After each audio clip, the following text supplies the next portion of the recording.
নমস্কার বন্ধুরা, দীপাস কিচেনে আপনাদের সবাইকে স্বাগত। আজকে আমি রসমালাই নিয়ে এসেছি। তো চলুন আমি রসমালাইটা কিভাবে বানাই একটু দেখে নিন। আমি গুঁড়ো দুধ নিয়ে নিয়েছি। গুঁড়ো দুধের মধ্যে এই দেখুন এতটা গুঁড়ো দুধ নিয়েছি, 1 কাপের একটু বেশি। তো তার মধ্যে আমি হাফ চামচ বেকিং পাউডার দিয়ে দিচ্ছি, আর হাফ চামচের মতো একটু ঘি নিয়ে নিচ্ছি আমি এর মধ্যে। এবার আমি সবটা খুব সুন্দর করে মিশিয়ে নেব। বাড়িতে এরকম মিষ্টি বানিয়ে নিলে পরে দোকানের থেকেও খুব স্বাস্থ্যকর হয়, আর খুব পরিষ্কার পরিচ্ছন্নর মধ্যেও খাওয়া যায়, জিনিসটা খেতে ভালোও লাগে। একটা ডিম নিয়ে নিয়েছি, আমি ডিমটা ফাটিয়ে নিচ্ছি। ডিমটা আমি দিয়ে দিলাম এর মধ্যে, পুরো ডিমটাই আমার লেগে যাবে।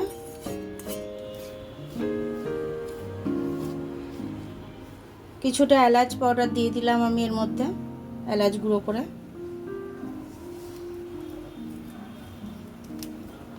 এবার আমি জল দিয়ে দিচ্ছি এটার মধ্যে, দিয়ে এর মধ্যে গুঁড়ো দুধ দিয়ে দেবো। দিয়ে দিলাম এর মধ্যে, একটু লাগবে মনে হচ্ছে।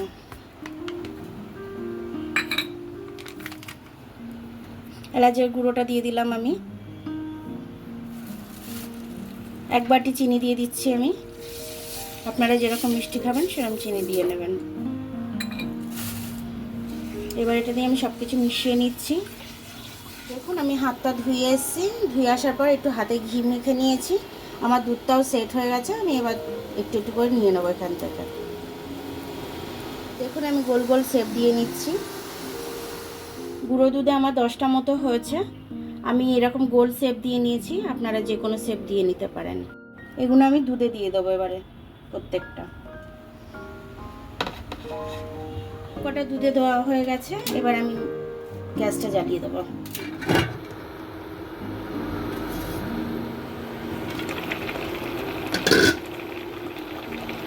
রসমালাইটা আমার হয়ে গেছে, এবার আমি নামিয়ে নেব। দেখুন বন্ধুরা, আমার রসমালাইটা কত তাড়াতাড়ি হয়ে গেছে, আর খুব জুসিও হয়েছে। তো আপনাদের আমি একটা কেটে দেখাচ্ছি কেমন হয়েছে।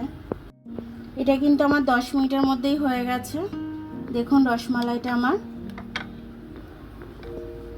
খুব জুসি হয়েছে, খুব নরম হয়েছে।